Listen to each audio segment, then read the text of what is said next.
North Carolina case means the end of affirmative action in college admissions. Now at 5, we're digging deeper into the decision by the Supreme Court. The U.S. attorney busted a local drug ring. Now at 5, we're going to dig deeper into the guns, the drugs, and the indictments coming out of that investigation. And people are getting a jump start on the big 4th of July holiday. Now at 5, we're getting answers on how to prepare your car before you hit the road. Now, local news that matters. This is CBS 17 News.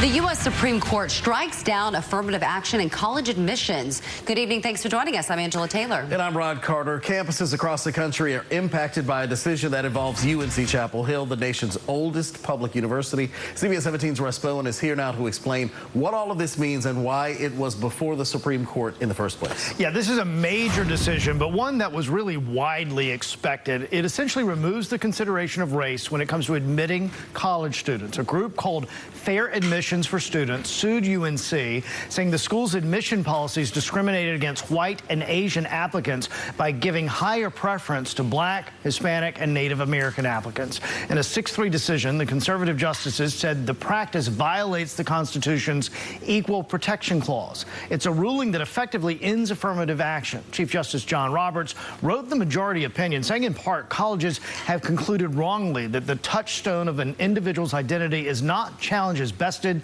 skills built, or lessons learned, but the color of their skin. Our constitutional history does not tolerate that choice. UNC Chapel Hill Chancellor Kevin Guskowitz issued a response to the lawsuit, saying, while not the outcome we hope for, we will carefully consider and review the Supreme Court's decision and take any steps necessary to comply with the law.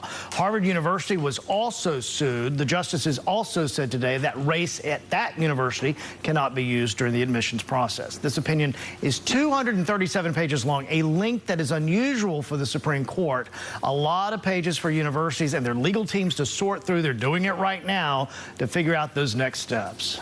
Well, Russ, before you go, is there any workaround that can be used when it comes to minority applicants? Yeah, so potentially. Justice Roberts said nothing in the opinion should be construed as prohibiting universities from considering an applicant's discussion of how race affected their life. So it could be included in an essay, for instance. Universities could also consider where a person lives, say by zip code or county. And I'll have more on this breakdown and what it means for Duke University, what they're saying, coming up at 6 o'clock.